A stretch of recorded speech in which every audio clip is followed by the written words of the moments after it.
Hello, everyone, and welcome to Edge Talk Radio.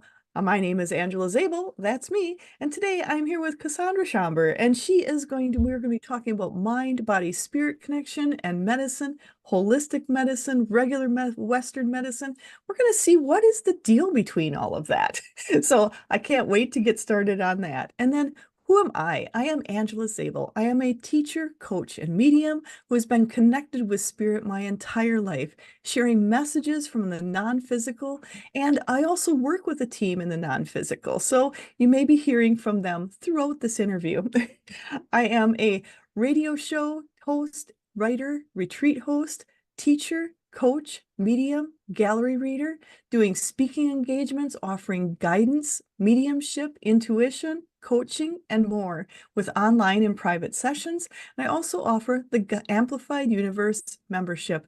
This is a membership. This is about growing our connection to us, our world, and all that is around us, and our role in it. You can find out more about me at angelazabel.com, and I'm pretty much on all the social media aspects, so check me out there. And today we are here with Edge Magazine. Edge Magazine is the leading events and media resource dedicated to all aspects of holistic living, health, and wellness, and the mysteries beyond. And for those of you looking, here's a copy of one of the newer magazines. It's all about sharing information, wisdom, and resources, committed to promoting businesses, organizations, and individuals who support our collective journey to wholeness, wellness, and balance. It's currently distributed in 30 states plus Canada, with over 17,000 printed magazines per printing, and it has a vibrant online community. So make sure to check out the online magazine with over 42,000 people reached per month. And you can have a magazine shipped directly to your door, become a drop spot, and sign up for the newsletter to stay up to date. So, and you can find out more about them at edgemagazine.net. And today we are here with Cassandra Schamber. And Cassandra, she is a family physician and pain specialist turned health and life coach. She focuses on helping people get to the root of the issues that are limiting their healing. Through the work she's done with patients in her own life, she's created an online course with the paperback books called The New Healing Connection. It's a self-guided course to help people go within and heal the root causes that are limiting them. She especially focuses on emotions and the interplay between thoughts, emotions, and intuition. By feeling all of your emotions, including the uncomfortable ones like anger, sadness, and fear, and recognizing and transforming unhealthy thought patterns, like messages telling you that you don't have the knowledge or the power to heal yourself. You will more easily access your intuition, that part of you that is the best expert, always telling you and knowing what's best for you and what's best for you in every situation. This is a process and in of itself healing, and she will guide you with questions about what to do next. She's creating a beautiful platform for all of you, and I know so many of you are busy out there. So this self-guided, self-taught aspect is going to be so important. And Cassandra, you can find out more about her at drcassandra.com. And she's also, it's the newhealingconnection.com, and also on LinkedIn and Facebook. And she is an MD focusing on the mind, body, spirit connection. She combines her understanding of Western medicine, complementary medicine, and spirituality as she helps people get to the root of their pain and heal from within. So definitely check out her New Healing Connection. Go on her website. I've been checking into it, and it is really good. And it's really a good place to look at moving through a lot of emotions, moving through what's causing your initial aspects. So definitely check that out. And with that, Cassandra, thank you so much for being here. I'm so happy to have you here. And how did you move from the more Western medicine into more the holistic? Well, thanks for having me. I'm so excited to talk to you today. You've done such a nice introduction. I don't know if there's anything else I need to say, Oh, but we'll we'll find see. plenty.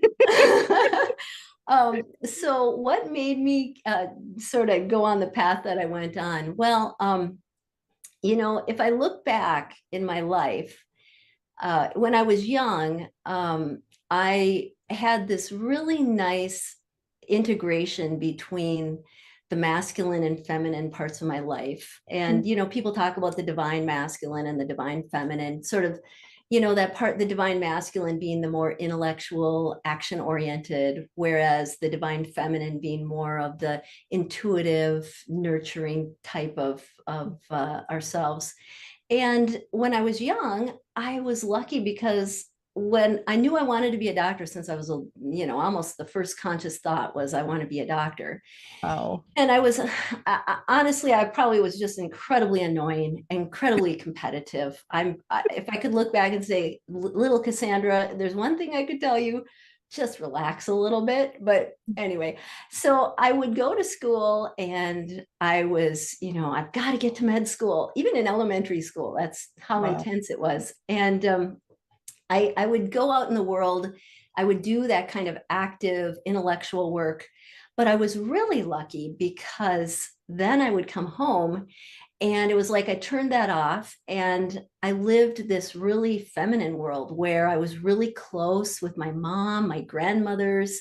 Mm. I always had a lot of female friends. Not that men aren't able to access that feminine, but especially when I was growing up, it was more of the old-fashioned way where women were women and did women things and men were men and did men things. And I love the girly stuff. So it was really fun for me to be a girl. And I just took it for granted that, this is how life is, that we have to spend our time doing the more intellectual active aspects of life, but then we also get to integrate this intuitive part of it. But then I got to medical school and it was a real shock. It was just like throwing me in the deep end. I might as well have joined the military. I think that's the Western medicine, allopathic medicine model is really one of this sort of military approach where we're really intellectual.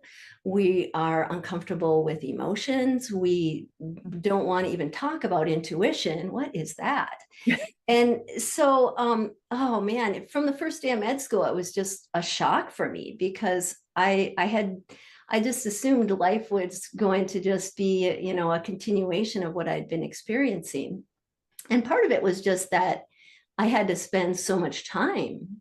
When you're in medical training, it's like being in the military because you are spending your whole day doing this work.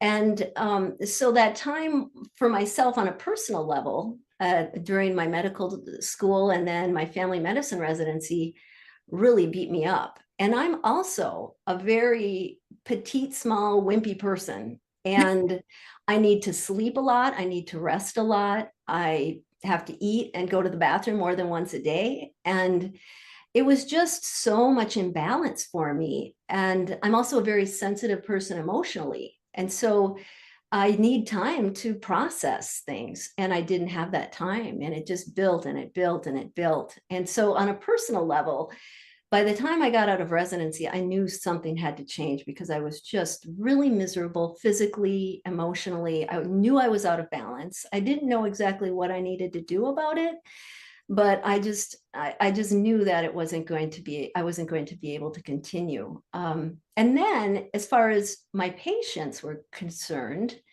I had grown up in the 70s with the doctor show at the time was Marcus Welby, MD. Oh, And yes.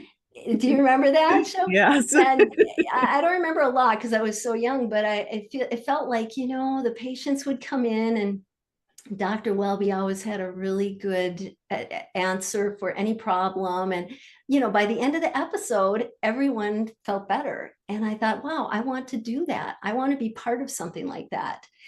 But then as I got through my family medicine residency, I realized, wow, I'm not fixing people in an episode here. These people, I can treat their hypertension with a new blood pressure medicine. And a couple months later, they come back and it didn't work. And their blood pressure is even higher than before. Wait, what's that about? Or someone has chest pain and we do a big workup and we still don't know why they have the pain. I was like, I had not expected that at all. I guess that was part of my naivete. But I got out of residency. I was like, wait, there's got to be more here. And I'm not criticizing Western medicine because it is a complex thing and there's so much to know. And it's really good that we have the healthcare providers that are doing the work on that level.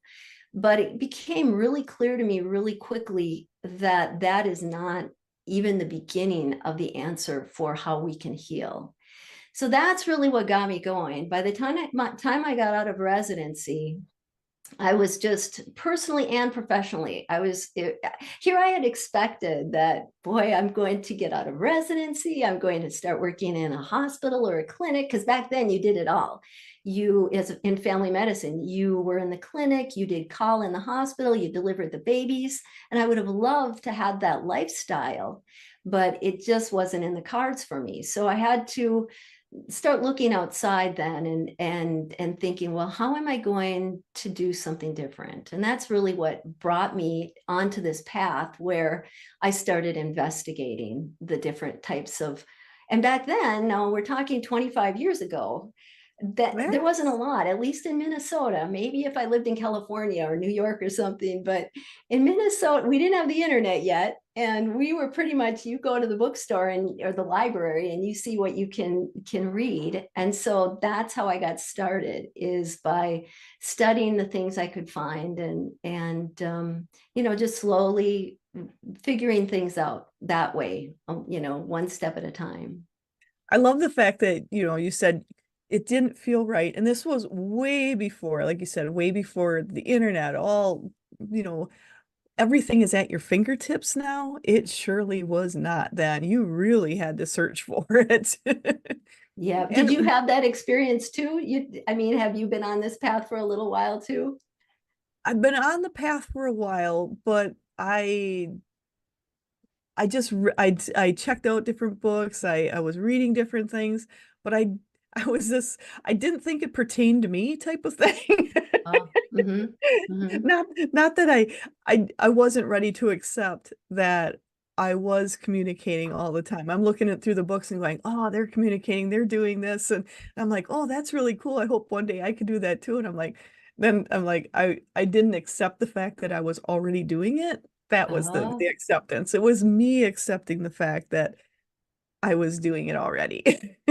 wow. See, now I got a book. So it started like I'm trying. Well, first I tried, because we always start with the physical. I think it's just a habit. I started with what kinds of supplements are there? Well, back then we had a Mm. multivitamin, magnesium, melatonin, and maybe St. John's wort. Yeah, That was it. it wasn't And, much.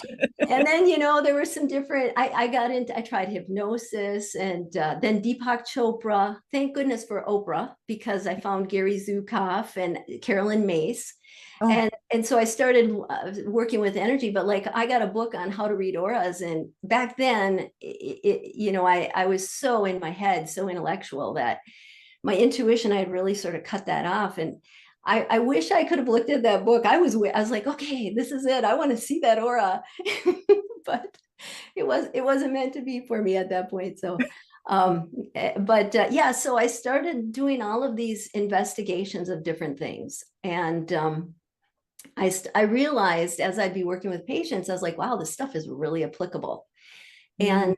And then about a decade after I finished the family medicine residency, I went back and I did a pain fellowship, because at that time, pain medicine was really the premier integrative area of medicine. And now it's totally opposite. That is all gone now. As far as what I see in the clinics and hospitals, now it's just interventional. But back Mm. then, and maybe it was Minnesota, but I think they were pretty cutting edge in Minnesota, but we were really trying to figure out this whole holistic approach to healing. And like when I went to my fellowship, this is at the University of Minnesota. The head of the department teaches everyone acupuncture, and that was pretty unusual back then.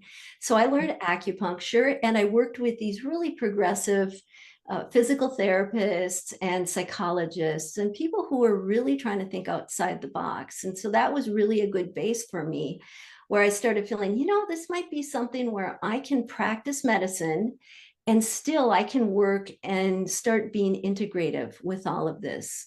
And so I went back to the local hospital, and I worked at their pain clinic, and it was a good pain clinic. I don't want to criticize it, but I only lasted about 8 months because I really realized that even that in that setting, it wasn't enough, that I really needed to break out and go even more into the alternatives. So that's what I did. And that was quite an adventure because I had never planned it, but luckily by now I had been working on some of the stuff that I teach in the New Healing Connection. And so I was able to recognize how my intuition was guiding me. And when I had the fear of what am I doing, I could feel the fear without letting it paralyze me, and work with my intellect to be, getting the work done. So I started the clinic, and then I could really focus on whatever was coming up. So I would try different therapies, and if some type of meditation would come up, I would teach that with my patients. And if I started recognizing that there'd be a theme, like a lot of patients would be feeling like a victim. And I think when people, because I was focusing really on chronic pain, but I think everyone has a moment where they feel that sense that their life is out of control, and you feel like, what do I do? How can I change it? I don't feel like I have any way to make a difference for myself. And when I'd recognize something like that, I'd start working on that. And so I was coaching before health coaching was even a thing. I didn't know. I was doing some medicine, a lot of acupuncture, because that's what everyone wanted by the end. And then really about this talking to people, trying to empower themselves and help them figure out how to heal themselves. Did you have and I've got to say, for them to be teaching you acupuncture in medical school, I think that feels like it's way out there than what Mm-hmm. normally is done. So you were definitely in the right place for sure. Mm-hmm. Was there a specific instances or patients that really caused you to start looking where they were having major difficulties, or was it more of a collective as you're watching everything and just figuring out a new way to work with pain? Well, Gal, I'm going to be honest. I'm not practicing. I closed my clinic a couple of years ago. And part of my practice with myself is that trying to live in present moment. So Mhm.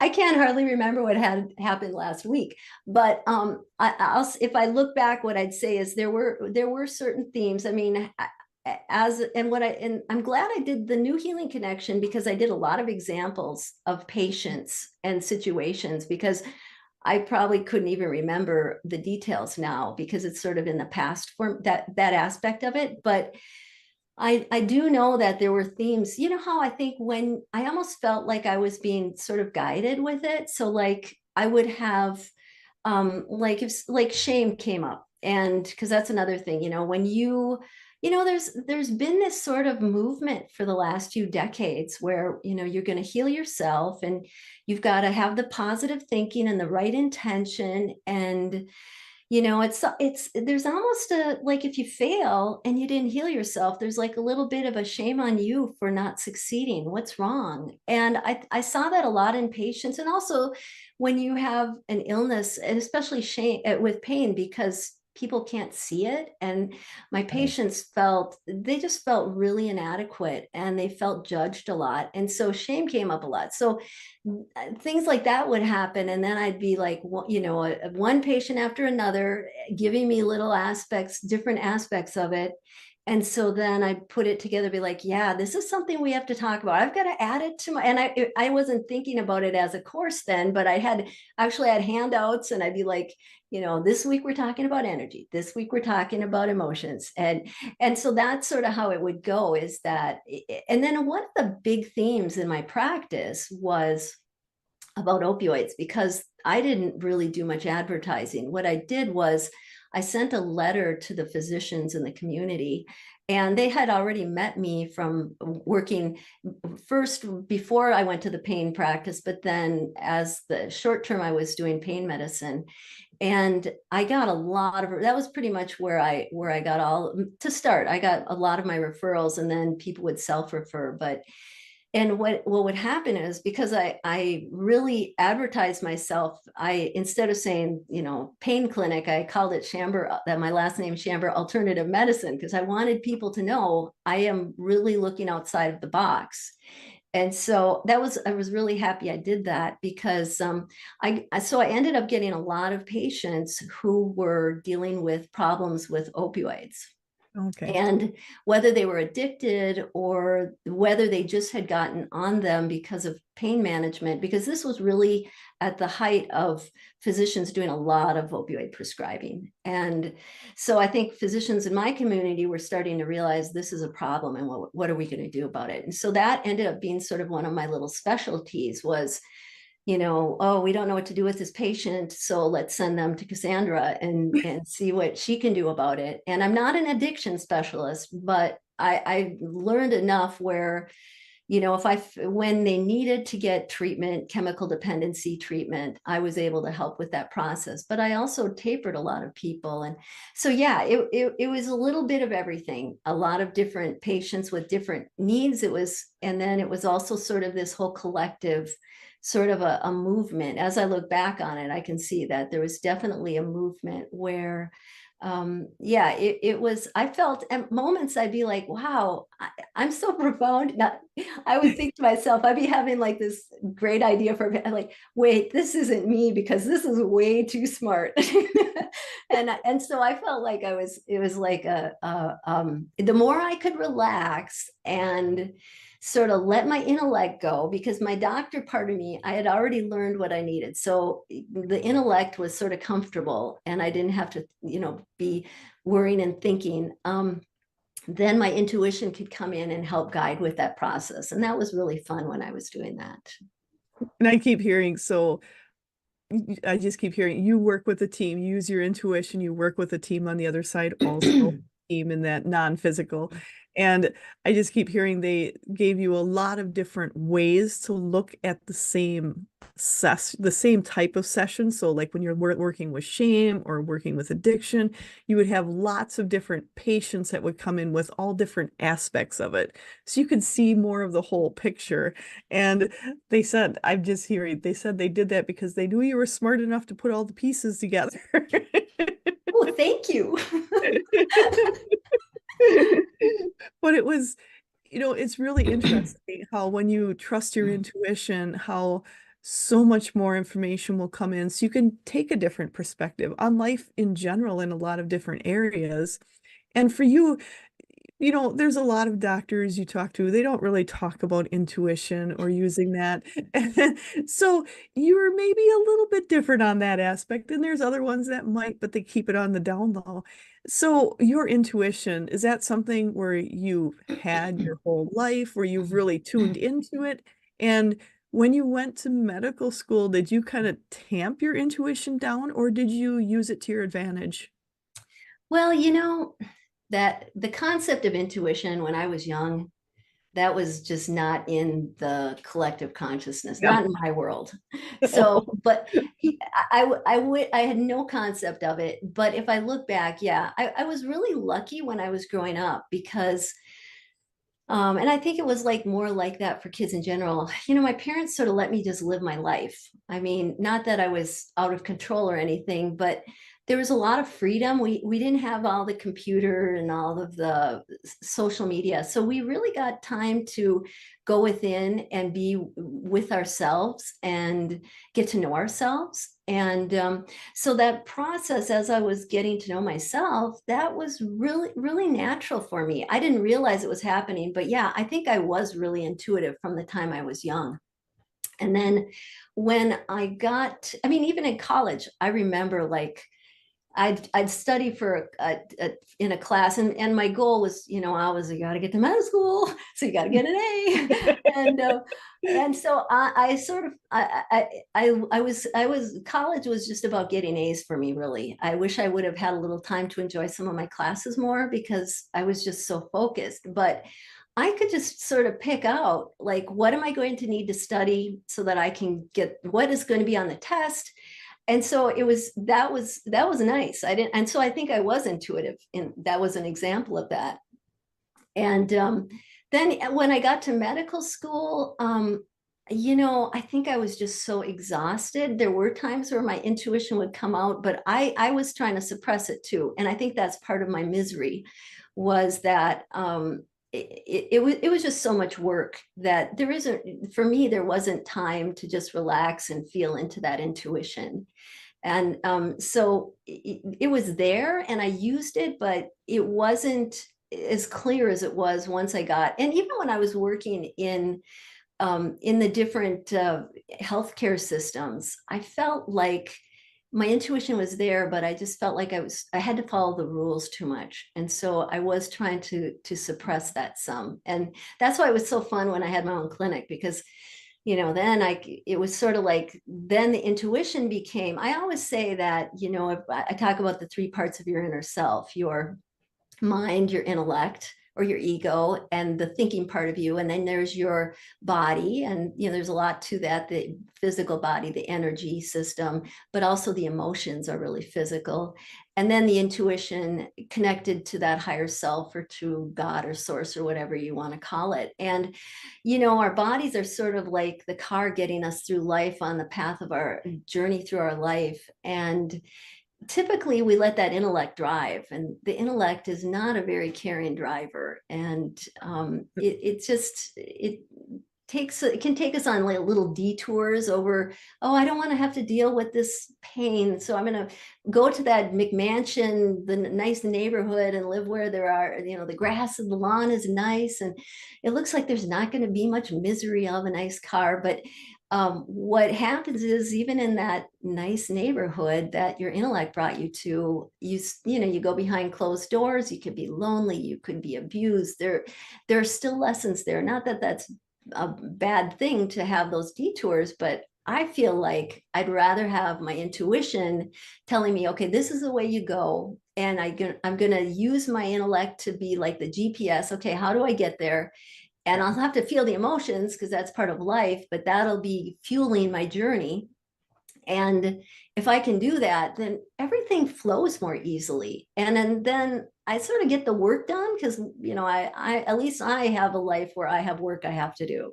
But I get that work done and I'm able to relax at the end of it a little bit more. And so that's sort of how I look at it. I was able to start doing that much more easily. And then because of the studying I was doing, once I got into my own little world, I was able to really start recognizing it more. And so that was fun. I think that's something key. And you said something in there when you were so busy, you really had it kind of on the back burner, you had your intuition on the back burner. And I think that's very important for people to realize. When you are so busy, sometimes it doesn't come into play because you're just trying to live life. But to know it's always there, it's always there to help if you're open to it, and not to have shame if you didn't tap into it at the moment. Because I think, you were touching on shame, and that into the intuition, shame, and all the emotions, the anger and the disappointment. And to know there's so much tied to emotions. And that's something with your new healing connection. You really go into the emotions. And I love the idea when you're in that program, you're showing different facets, different examples of, like you said, patients, not of course the names or anything like that, but examples of them so people can understand. I think it helps people know I'm not the only one going through something like that. And as you started working with emotions, especially during this new healing connection, did you find I guess I'm going to go back. How did you start working with people's emotions instead of just the pain mechanism that's showing up in the clinic. How did you start working on which areas to pinpoint emotionally when you're working with someone? Oh yeah. Well, I I think it started well because of the work I had done in my own life. I realized that there to sum it up in the beginning, I would have said I did say this. Your goal is non-judgment, so your intellect doesn't need to do too much thinking or judging or any ideal. And then you want to feel as much emotion as possible. And then you want to hear your intuition and follow it. And well, that's a pretty big order. And I realized pretty quickly I had to start fleshing that out. And so, this is the thing is that we don't really have to figure anything out. We just have to live every moment, and it's going to bring us what we need. And that's sort of what I was doing. And that's what I do in my personal life. So what would happen was, patients would come in and I had the time, and I guess you're right about this, about having time. And part of the course is talking about energy, and I talk about energy flow, and a big part of it is looking at where you're spending your energy and looking at and that's a way to slow down and take you from the physical into this inner self part of you. But you do have to have some time if you're going to be living a crazy out of control life, and sometimes we just do have to do that. But you can't, these are sort of subtle aspects of our lives that they need some nurturing, and if you don't have the time for that, it's going to be harder. And so a lot of patients that I had would come to me, and they'd be on that thought treadmill, and they'd be really busy, but they'd have this terrible pain. Or they could just be by, having been so affected for so long that they became really paralyzed with the pain, and had lost jobs and stuff. Either way. But what would happen was I always gave myself time. And this is something I learned in the pain clinics, is we always did a really thorough first initial evaluation so we could really get to know the patients. And so I continued to do that, and I would give that time for that. And it was only about 40 minutes is all that was needed. And in that 40 minutes, if you just ask people the right questions, they tell you everything about themselves that you need to know. I always say, when you're meeting people, I always listen, because the first thing they say is like the most important thing they want. They don't realize it consciously. I don't know if you've noticed this, but they tell you so many important things the first thing they tell you. And so I took that to heart. And in my the first consultation and the initial evaluation, I would get their stories, and it would just be really obvious to me what was going on. And so then I would sort of work with those aspects. So say someone is really angry. Mhm. And, we get taught you're not supposed to feel anger, and especially as women. Back, it's sort of switched now, but back when I first started teaching this stuff, we women were having trouble feeling our anger. Like I remember one time I was a young doctor, and I was working in urgent care, and I was trying to get a patient admitted, and I was talking to the neurosurgeon on the phone, and he didn't want to come in. And I went, what did I do? I did what all good women did. I went to the bathroom, and I got so angry that I cried, because that's what we do.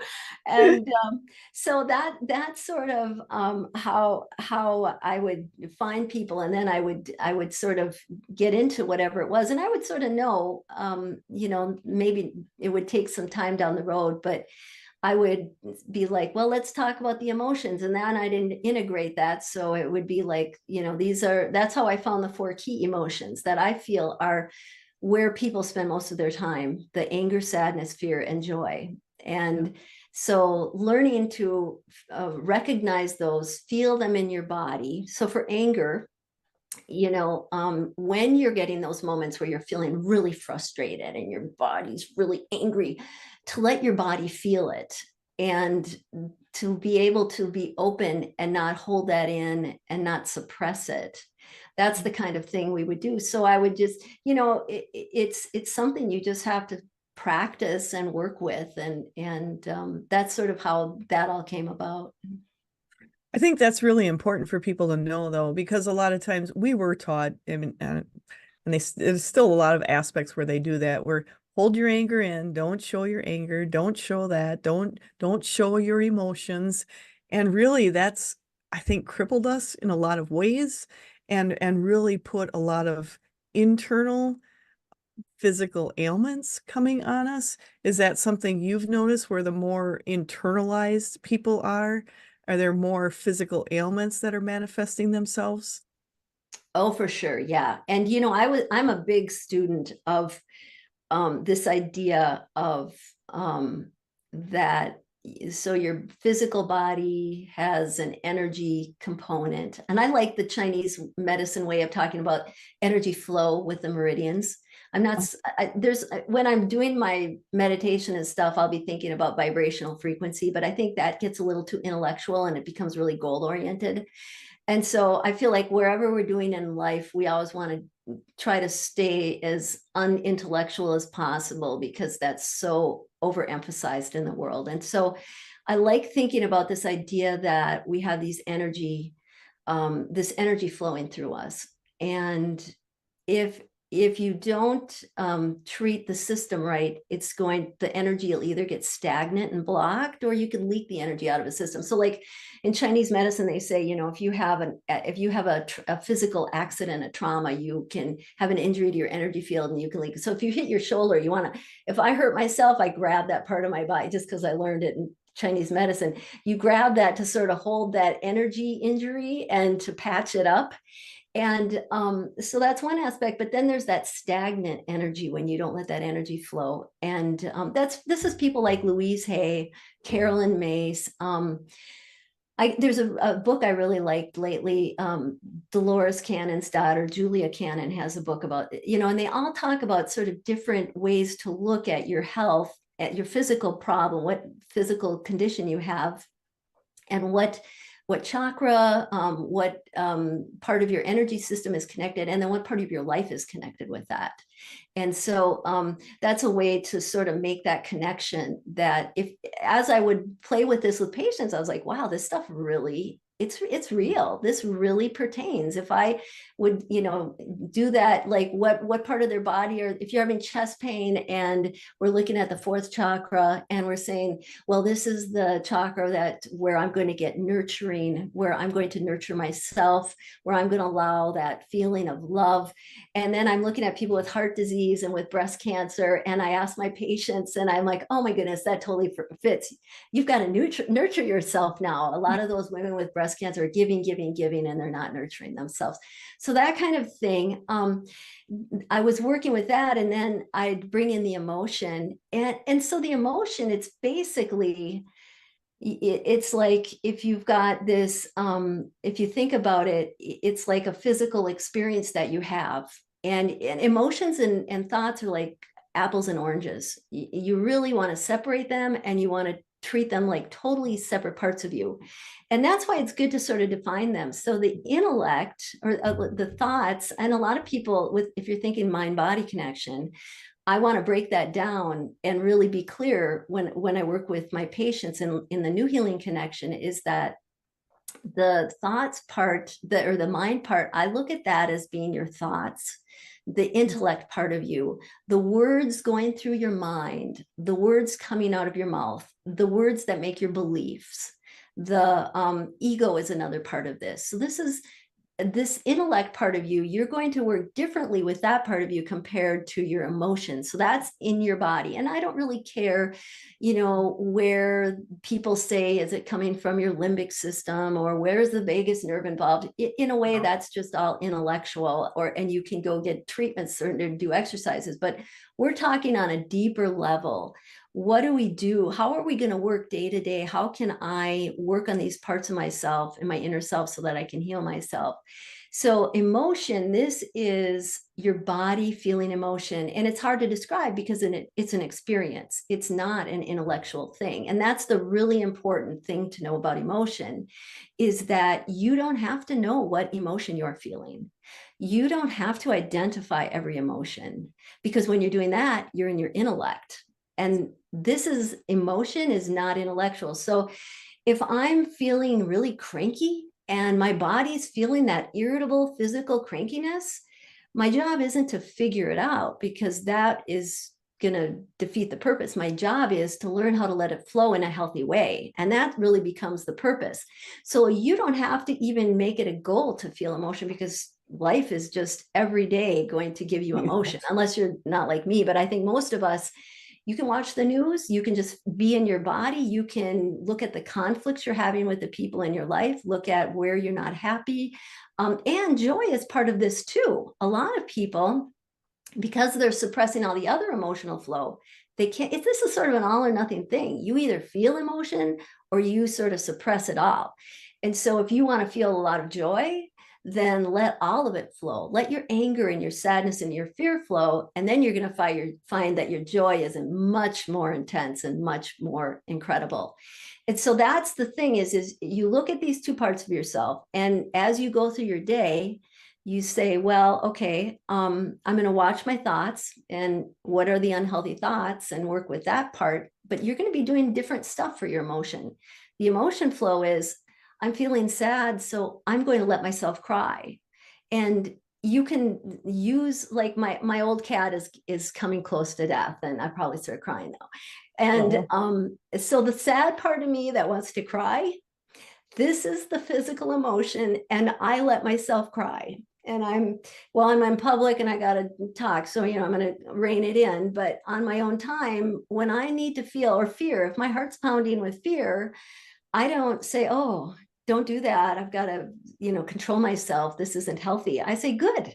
Because the more fear I feel, that ends up being fuel for my life. It's energy. What do they say? Emotions are energy in motion. Yeah. And that's really true. So you're taking these two parts of yourself and you're working with them in different ways in parallel at the same time. And so I can be incredibly angry and frustrated with someone or some situation, while my intellect is working on non-judgment and working on new messages and being creative with that. And there's a lot of that out in the world right now. So I think that intellect aspect of how can we change our intellectual messages, there's a lot being worked on with that. But people are having trouble with this concept that these are separate things and that we work with them totally differently. And that, yes, all emotional flow is healthy, and you really don't need to suppress it. If you do suppress it, that's when, like you said, it's like you cause what I call an emotional abscess. Because what we do with emotion, and this is part of why it gets to be so messy, is that if you look at a little kid, what is the first thing we do when we're born? We feel our physical bodies, but we also feel emotion. We cry, right? When we're not happy, or when we get to the point where we're starting to be able to smile, what do? We feel. We don't start thinking for a few years. And so that's a natural, healthy thing that we were wired to do. And then what happens, though, is that we're tribal animals, our tribes, our family, the people around us, school, work, we get told, oh, that we're not comfortable with that emotion. And part of it is we aren't given the time and the space to learn how to work with it in a healthy way. So what happens is, instead of children being taught, yeah, you should feel your anger, you should feel your fear when something's scary and something makes you mad, but you've got to do the one rule I always say with emotions: never hurt yourself or anyone else. No. And so to learn how to do that, that's really the trick, is to feel it and be responsible with it. And so, but what happens is we get taught that, no, you shouldn't feel that. And instead analyze it, control it. Some people will use addictions. And I'm a sugar addict myself, a recovering sugar addict. And I know, when I'm frustrated, boy, I can eat 5 candy bars in a row. It just feels so good, right? And addictions are one thing. And then people can project and, create dramas and do unhealthy things. And then a big thing that people do, and this is what I saw with people with chronic pain, and you know what? Let's just assume, I almost just assume when anything's going on in my body, I'm going to assume that there's an aspect of what's going on with my emotions, what's going on inside of me on my inner level. So I assume that there may be some type of blocked emotion, because we put our emotions when we aren't. My cat's over here, so I'm It's all good. just come and say hi. She just always needs to be Love part of it. things. So maybe this will relax her a little bit. And, So and the animals love the energy. Anytime we're working with energy, they love to be in it. exactly, that is true. So what happens is when we're growing up, we're like, well, oh, I have this emotion. And feeling emotions, it's like breathing. It's like your heart beating. How effective is it to say, well, I'm just not going to breathe today because it's just really not pretty and I want to put on the happy mask and look successful. It's not going to work. And so that's what emotions are like. The more you suppress that emotional flow, it's sitting there like an abscess in your body. And we have what I call the emotional basement, where every time you say, oh, I don't need to feel that thing, I don't have time for anger today, I don't have time to feel fear. And what happens is that you hold that in your energy body. I don't know if it's in your physical body, in your cells, in your energy system. I don't even really care, because it doesn't matter, because what's important is that it's sitting there festering. And so this is what'll happen is you might go through life and actually I had a friend and her cat was also dying. And this cat had been close to her, but also this cat had been with her when her parents were dying, and she hadn't let herself grieve her parents, the loss of her parents. And so what happened was we use situations because our bodies are like, oh, let me let that emotion out, I haven't grieved. And so any little situation will trigger so if you find that a little situation will just seem totally crazy, out of proportion, where your response, you're like, why am I so reactive, why am I so upset about this, then I would just look into that and say, is there something going on? Did I stuff some emotions? So this friend of mine, when her cat was dying, it wasn't, not that she didn't love her cat, but she also realized that there are multiple levels of grief going here. And that experience with that cat, it was like opening the door to the emotional basement, where there was a room with her parents' names on the door. And this grieving over the cat also let her body open up and let some of that grief for her parents come out too. So that's how this works. It's like the system is going to do its best to be healthy, but we can override it. But then we end up really hurting ourselves, and we can really hurt others. That's the other problem. And that's something for people to realize. Emotions, they're going to come out in one way or another. And there's so many people where we're taught to hold it down. Don't show your emotions, don't show that. And you're seeing all the physical aspects of it. Are there ways for people when they're maybe reluctant to show their emotions that they can, some maybe techniques, emotions? And I just feel like it's such a big part for people to open up to that, because honestly, maybe it's just our area of the country, but it's like a lot of people suppress those emotions. And I really loved how you said by feeling those emotions, you're going to feel more joy than you ever would have than by suppressing them. Because I think a lot of people are just looking for the joy, but still.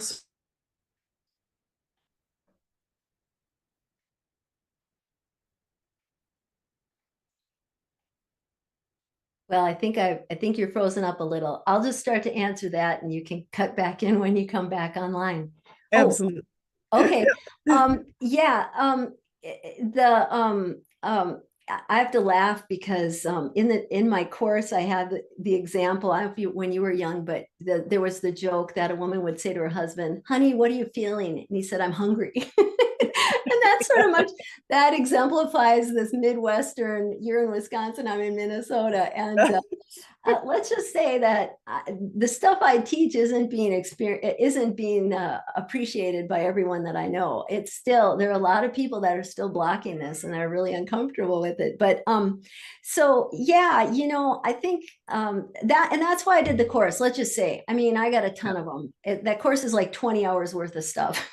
So, um, That but course has a lot of information for people to move through. I think it's really helpful because it is a course you can go through a little at a time, that for people that are even processing as they're going through, I think that's a huge help for that too.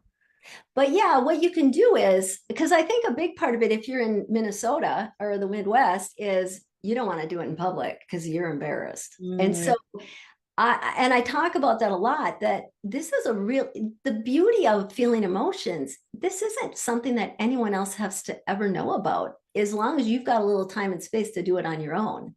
And in a way, I recommend that you start doing it by yourself, because it can get messy, especially anger. And so because you don't want to create a situation where you hurt other people. And you don't want to also, if you're in Minnesota, you go to work, people are going to look at you funny if you're crying too much. It's just not to be working. And so you don't want to make yourself vulnerable either. That's not the point. And so to start by feeling your emotions by yourself, and you can do everything from, ideally you want to know what all the key emotions, anger, sadness, fear, joy. So if you're going to have a goal, that's what it is. I want to know what it feels like in my body to feel anger, sadness, fear, and joy. What does that feel like? And I want to be able to let it flow when my body wants to feel it.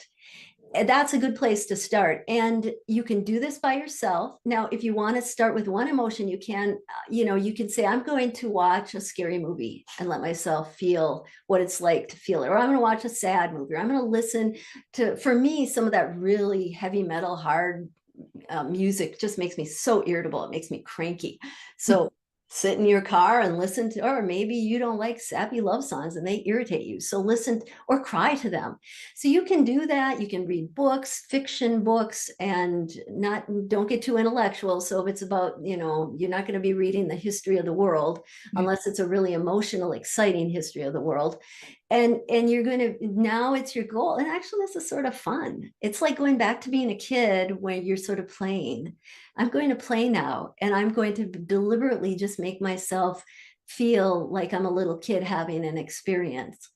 But then you don't even have to do that, because you can just live life. I think I said this already, every day. And especially now in the world, there is just so much chaos. And it is just, it's just, every day the same thing, little different details. But and people I talk to, there are a lot of situations that people go through that are so painful, or so anger provoking, or so scary. This whole thing, I've heard people say, well, we don't really need to feel fear now because it's not like cave times. But you know what? I was thinking about that. Like, children go to school now and have to be trained in, what is it, active shooter drill? Is that what that's called? yeah.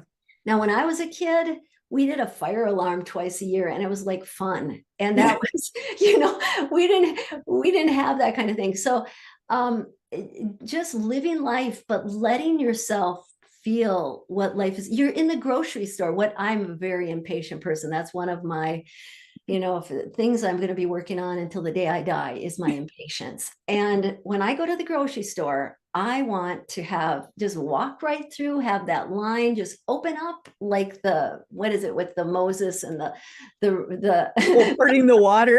yeah, I want the waters to part, and I want to walk right up to the register. And if I can't, so when I was first doing that years ago, I was practicing this, and I just sit in line and I just sort of stew under my breath. And I would, I'm not going to involve other people. If you can't do that, go to your car and just wait until you get to your car, and then just feel your anger. But that kind of thing. Let yourself process it. Let yourself have your tantrum by yourself. Like, be it like that little child. Let your body decompress and let some emotion out. And the funny thing is that what you'll find is, and you probably know this, if I will be with someone and they will be so irritated about something and they are so upset about it, and I'm like, wow, I don't feel anything about that. And it could go vice versa. And because the world is a mirror for us. And whatever is in the world that is upsetting us, or getting our attention, or making us get on the thought treadmill and judge and think, all of that stuff it's showing us what's inside of ourselves. And so what you find is what upsets you in the world outside of you is just something that you need to work on inside of yourself. And if you've done a lot of work with your intellect and you've worked on non-judgment, you meditate, and you feel like you sort of have your mind together, but you're still being driven crazy by the news or by this person in your life that you just can't stand, and they always drive you crazy.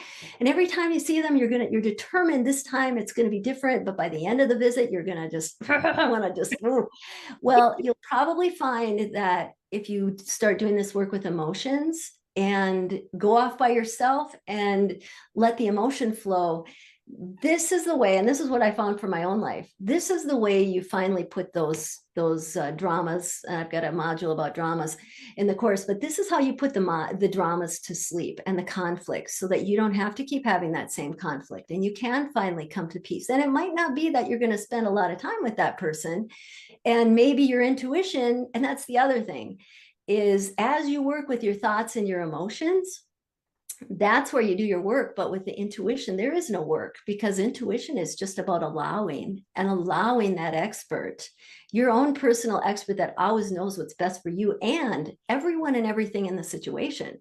So you're doing this work and you're feeling your emotions, and then all of a sudden your intuition is like, wow, you know what? We need to make this change. And maybe it is that you're going to leave a situation. Like I had to leave a job and a couple jobs, and I had to make changes. And by doing the work with your intellect, and then also by letting your emotions flow, that's how you hear your intuition. So if you're having trouble accessing that and you feel like, oh, I don't know what to do next, use the drama to do the work, clear your emotional basement, so you're not putting your energy into that situation. You'll have the energy then when your intuition, and the thing about that intuition too is sometimes it's a loud voice, but you know what I'm talking about. It's pretty darn subtle most of the time. Very subtle. Yes. Because yeah, and it's not intellectual. So if you feel like you've got to explain to yourself why you're doing something, that's not intuition, because it doesn't need to explain it. That's your intellect. And it doesn't feel either. It's not afraid, it's not angry, and it's not even really super joyful, because I'll tell you, eating all my sugar gives me a lot of joy, but my intuition isn't really on board with that. So intuition is more of just that sort of this message. It's like, I'm here. Some people will see, a vision. Some people will hear a voice. I sort of feel it in my gut. You might get goosebumps. You might wake up, if you're really blocking during the day, you might have to wake up at night from a dream where your intuition was talking in your dream. And so that you need to have some time to be able to hear or work with yourself to hear it. But then as you quiet your mind and you let your body decompress, then you can really hear that intuition, and it's going to guide you. So in the end, it might not, so I'm not saying, oh yeah, feel your anger because this person's really annoying and just stay there in that relationship for the next decade. No, do the work with the drama and do what it's teaching you about yourself. And then you'll have the moment where your intuition's like, yep, this is it. This is however it's supposed to do change. Maybe you'll just resolve the issue and that'll be the end of it, and you're at peace with this person. Or maybe you say, well, I'll bless you, but I've got to move on, however it's going to work. And so what happens then, and it's like, well, how do I heal my body? It ends up that this is the work that heals your body. On one level, you can stop your addictions. I don't have to eat 5 candy bars. I would still like to, but I can also control myself. Right. And I don't have to hold the physical tension in my body. Oh my goodness, this is where I really appreciated this, was with people with chronic pain, and how much they you talk about turning emotions on yourself, how much they tighten up they clench their jaws, and they get their headaches. They tighten their necks and their backs. They tighten their I don't even know how to tighten my chest muscles. They tighten their pinky toe muscles and get toe pain. I'm not kidding. That happened. And so it's like, that is such an obvious way when you don't have, your body's like, oh, thank you for it might, if you're having a really big crying jag, you might get a headache. Or as you're learning to feel anger, you might be tightening up and you've got to sort of learn, how do I feel anger and loosen my body? So it's not that simple. But it's in the course. I mean, I don't want to be selling the course, but I've told these stories so much that it's like, it's like all these details are important. And I don't want to gloss over them, because I know this stuff is really, and I've worked with all these people, and that's where I've come to understand it. So yes, this is important. You need to be able to figure out, how do I loosen up my body while I feel this emotion? And then when you do it, and it takes some energy and takes some time to figure that out, but then your body relaxes, like, oh, it's just like a big sigh. And so that's how one of the aspects, and even the neurons, our neurons, pain, every aspect of pain, there are always going to be neurons of your nerves, the neurons, the cells involved, because they're the ones that transmit pain.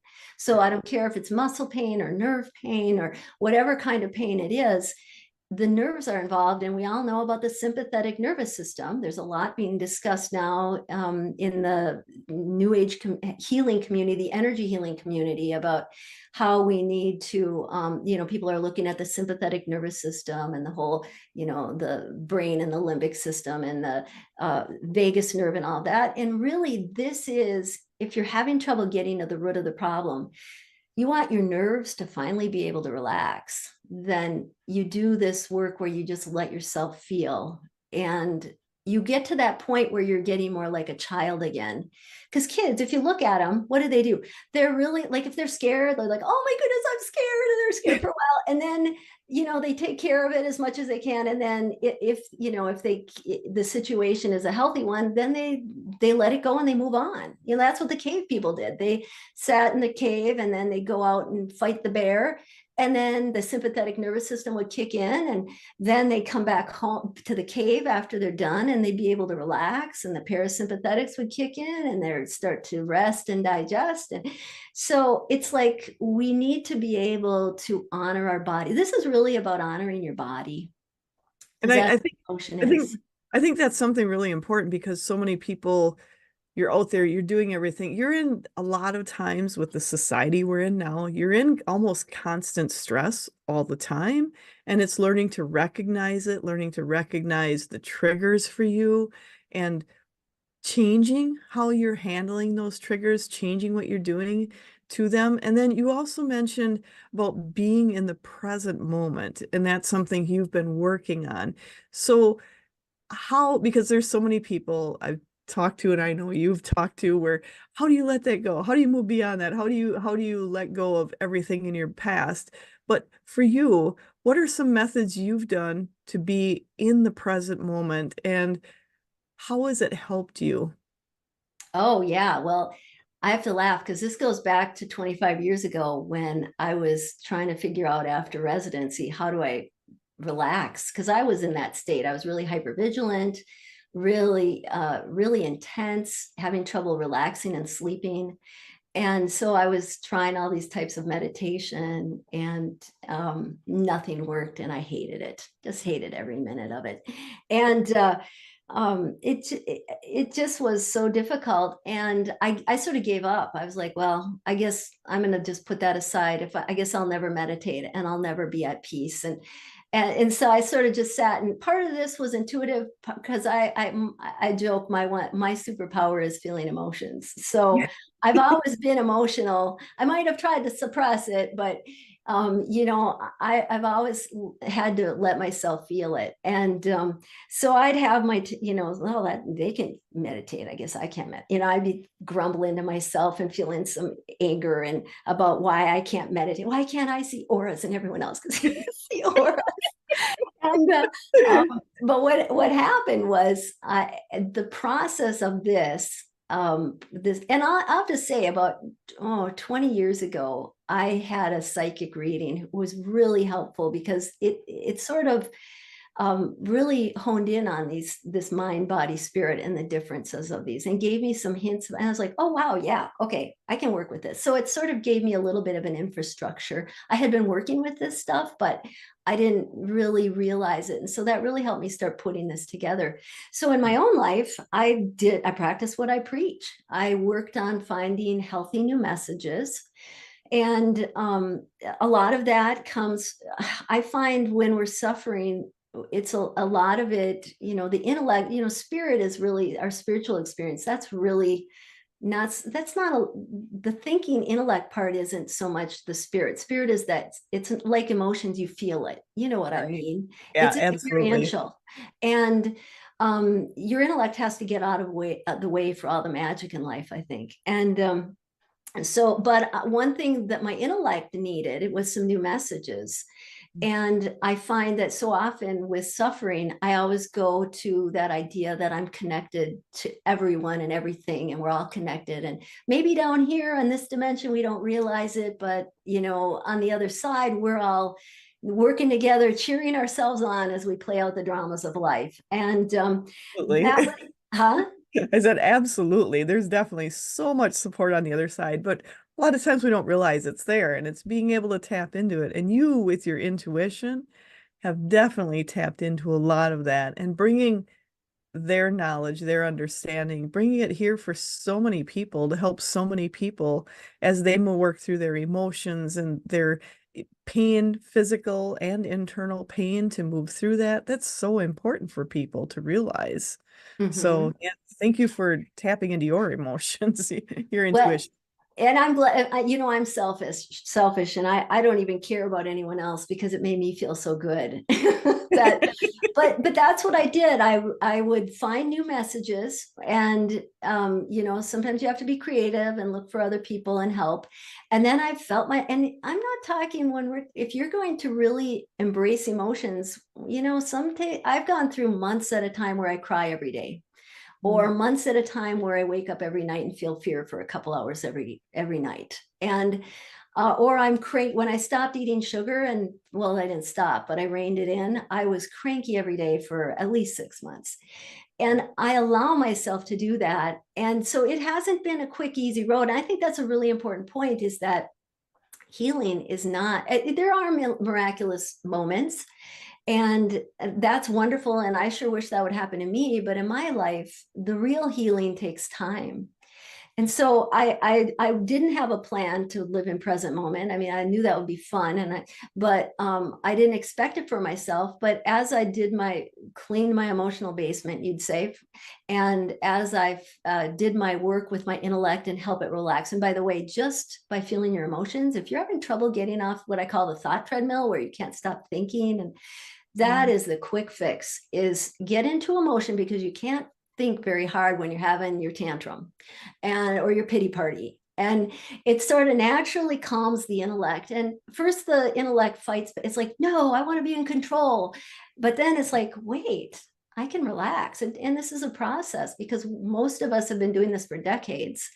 And so it's great if young kids, I always tell my patients with young kids, it's like, oh, teach them now, teach them, let them feel the emotions, let them do it healthily. And then they don't have to go through all this backtracking we have to do. But anyway, and so what I found is then I'd start hearing my intuition, but also the process of just doing these things. Then I've started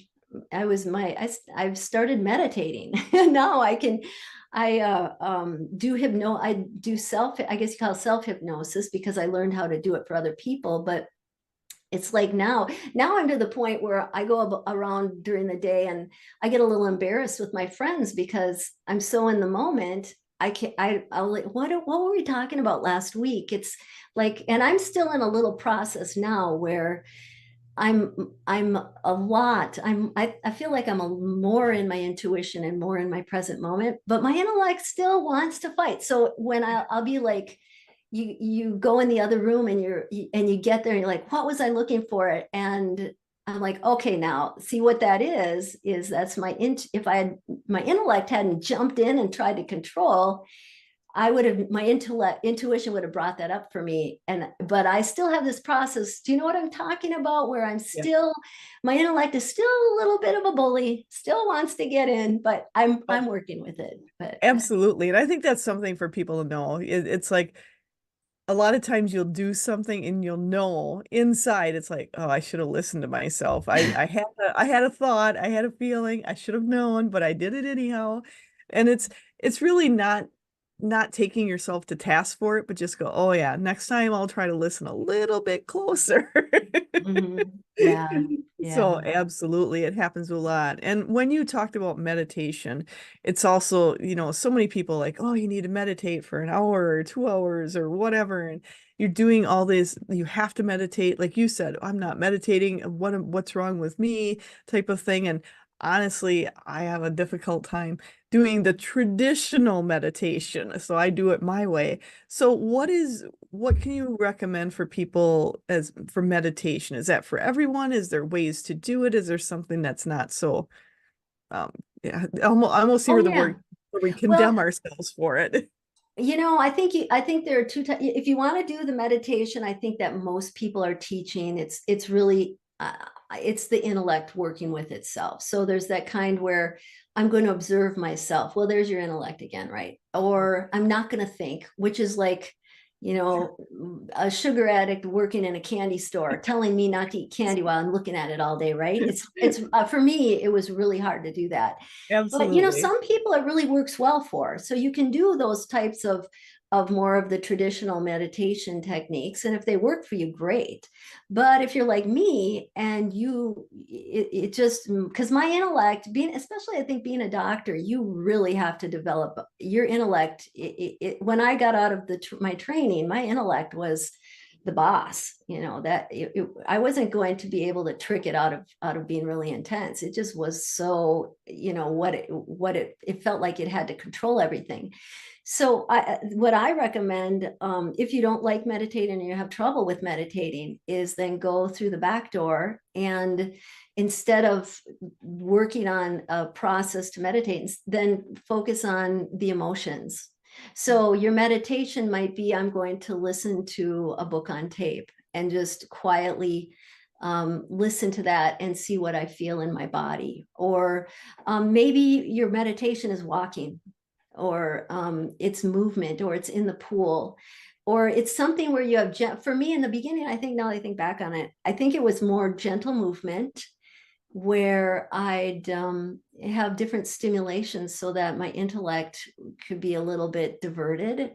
And that was another way to get into my emotions. And then, oh, I just love watching television. So I just, I can watch just crappy TV shows and just zone out and relax. And so I think of meditation as whatever's really fun and relaxing. And, that idea of going back to your childhood and whatever's fun for you to do, if you like to paint or you like to color or whatever you like to experience in life, that's going to, I think that the thing is, it's that mind body connection again. How can you get back and because it's like a balance. You've got your intellect, your mind here, your body over here, and your emotions here. How are you going to, most people, the intellect has all I guess as the intellect is all the weight, the emotions are just dangling in the air. The body, the recognition and connection to our body is just dangling. How can you bring these two parts of you into balance? Anything you can do to stimulate your physical, stimulate the body, to stimulate emotional flow. And so meditation should just be fun. It should, think of it as what would be at you as a child, what would have made you happy. And some days I'm having a bad day, so my meditation is going to be, I'm going to sit by myself for a half an hour and just huff and puff. And it's about just sensing, because the more you do that, I found for myself is, and this wasn't, I didn't ever expect if you would have asked me 20 years ago, are you ever going to enjoy meditating and enjoy sitting quietly? I can sit quietly for 2 hours now by myself and totally enjoy it and just totally be relaxed, and it's the most pleasant thing, and I do it regularly. And Oh, I mean, seriously, that is one of the big shocks in my life, is that I can do that. But because my intellect had to realize that, wow, I can relax and there's more going on. And then your inner world starts to get more interesting. And because you're hearing your intuition and you're accessing those inner parts of yourself. And you know what I'm talking about. There's a lot of fun in that. oh, But absolutely. yeah, if you feel like you're forcing, then yeah, nothing that's forced is fun. It's just not going to last, or it's going to be so painful. It's not going to be worth it. I think that's so important for people to realize, not to look at meditation in the traditional sense, and instead look at it as what's fun, what do I enjoy doing? If it's coloring, if it's doing, painting or anything like that, or like you said, watching a show, if that show relaxes you and just lets you forget about everything else, that's your meditation. And for people to get out of the traditional connotation of meditation and then let it grow from there. Like you said, have fun with it. If you're walking into a meditation like, oh God, you're grumbling, like, oh, I got to get other stuff done. I'm just going to be wasting my time. I shouldn't be here. It's not going to be a good one. Mm-hmm. Exactly. Yeah. Uh-huh. And because I learned hypnosis, there, we've got these different brain wave states. You've got awake is beta, and then a relaxed, sort of mild hypnotic state. And I consider that like a meditative state as alpha. Now, that alpha is when you're watching television and you're into the television show and you sort of forget everyone else and everything around you. Or, you go for a drive and, 20 miles went by and you don't remember what happened. So really doing that kind of activity is a meditation, and it might be the dumbest show. I really, have enjoyed some really stupid TV shows over my life. But actually, that if I can get into that alpha state, then that's a alpha brainwave state, then that's accomplishing something really important. And so you can actually, if your intellect is saying, wait, so this is an example of new message. My intellect is saying, wait, I can't be watching that TV and your body is begging you. It's like, oh, I'm so exhausted. I just want to sit here. And you're feeling the intensity in your body. You might be getting some pain and you're feeling tightness, but your intellect's driving the car. It says, we got to keep going. I've got all these things. And you say, well, wait, you know what? It's healthy. I'm going to accomplish more later if I can give myself time to slow down. Let me do my meditation and watch that dumb TV show that's on right now. And that's the kind of thing where you're doing the intellect work, new messages that are healthy, regenerative. You're letting your body be the equal partner to your mind, and that process is just, it's magic, and it's so simple. But this, when I was working with my patients with chronic pain, this is the stuff that would really get to the root of their problem. And the amazing, yeah, you can get the quick fix with the medicine, and you can get the quick fix with the acupuncture, and those and your energy work, and all that stuff is great. But I want to get to the root of the problem. And I don't want to need all of that stuff. It's fine if you enjoy it, but I want to be able to have a healthy system that's in balance, and it's living the healthiest life it can be. And that's the way you find that place of peace, and where your body can feel, where then your intuition comes in and it might say, hey, but wait, we got to try this different thing for the healing. And then it takes you on another path. I think that's so important for people to realize. This is a path. It's doing steps at a time. It's being in touch with who you are, being open to changing how you're doing things. And really, if you're looking at if you've been running in pain, in exhaustion, and all of that for so long, there's a change needed. And this is definitely a change in the right direction. And I've got to say, I mean, you've worked with thousands of people, and throughout that time, you've gained an extreme knowledge base of information that now you're sharing with others so people can see. There's a lot of other people that have gone through very similar aspects. And I think that's something so key with your new healing connection for people. For them, they can go in, do it on their own time, do it on their own time frame, but do it. There's a lot of people that are afraid to show their emotions and afraid to do things, even to talk to someone personally versus working through the information on their own. So I think that's something so important for people to have that opportunity to do it that way. So I'm extremely happy to have you on today because it's so good to have this information and to share that information with others. And you've gone through, your own working through your meditation, finding ways to meditate and do things. And I like the idea where you talked about walking meditations to just walk and enjoy what's around you and not come to task because this isn't really meditation. I think I I'm going to say I love the idea that you have been breaking the boxes, breaking those barriers about what's expected of people and helping people in so many ways. And that's something emotions for people to recognize how important they are. That's huge. It was so huge.